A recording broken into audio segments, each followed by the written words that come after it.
Iraqi authorities say that they are striking an Iranian-aligned armed group in its stronghold near Baghdad. Some of the attacks targeted the Popular Mobilisation Forces headquarters in Salah al-Din province. Now, it's unclear if anyone has been injured. Those strikes came after an attack targeted a U.S. military complex near Baghdad International Airport. Al Jazeera's Asad Beg is in Baghdad. Asad, can you tell us, and more importantly, can you explain for us the latest that is happening in Iraq? Yes, the Popular Mobilisation Forces, these armed factions, this umbrella organization that comes technically under the Iraqi military, as is funded by them, has come under attack, we believe, by the Americans. So there's been two strikes, and just to bring you up to speed on that, the 15th Brigade of the Popular Mobilisation Forces in the area of Salah al-Din, just north of Baghdad, has come under attack. There's smoke seen rising from that location. But no reports of casualties. And again, the 27th Brigade in the Anbar province, which borders Syria, again, the headquarters there attacked, we understand, by two drones from reports. Again, no reports of casualties, but smoke seen rising from those locations. And again, this is a pattern that we're seeing, that these armed factions, some of them aligned to Iran, attack US bases, US interests, locations where US forces are possibly based at. And then in return, we've seen the Americans strike the Popular Mobilisation Forces headquarters, different factions, and it's increasingly becoming a two-way battle here between those factions and the United States. I said that armed groups that are aligned with Iran are very powerful in Iraq. You just referred to them, the PMF, the Popular Mobilization Forces, and they play a major role in the country's politics as well.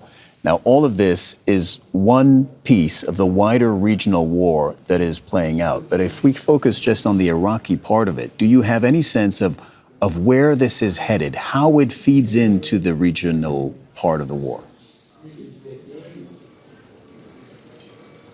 Well, it's definitely exposing some political, sectarian, religious fractures inside Iraq. The Popular Mobilisation Forces were formed in 2014 to battle ISIS. They were incorporated into the Iraqi military. They come under that umbrella. They have funding. But some of these factions are very powerful politically, militarily, and some of them are aligned to Iran. So the best way to explain this, I think, is the latest statement from one of the largest and best armed factions, Kataib Hezbollah. Now, part of that faction is a part of the PMF, others, the rest of it is not. Now, they issued a statement. One is to extend the truce of not targeting the US embassy with conditions. They want American troops to leave the country. But also, they've sent warnings out to the political leaders of this country, saying that no government can be formed without them, without the so-called Islamic resistance. Now, there was an attack on the Iraqi National Intelligence Service just a few days ago. Now, no one has claimed responsibility, but what this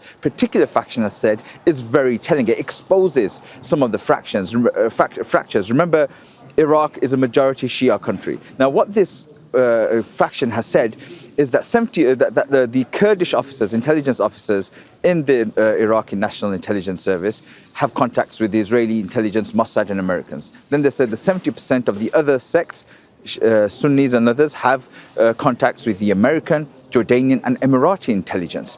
And they sent a warning out saying that they don't want the intelligence service to work with these other foreign intelligence services, and the attacks on the PMF would not have happened without information from within the country. And this is exposing some of the religious and sectarian tensions.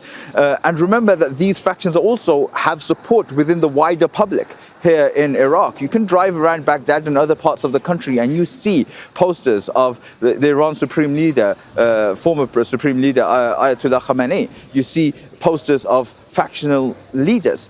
So this is putting pressure on Baghdad, trying to balance the relationship with the United States, with Iran, and these very, very powerful armed factions within its own borders.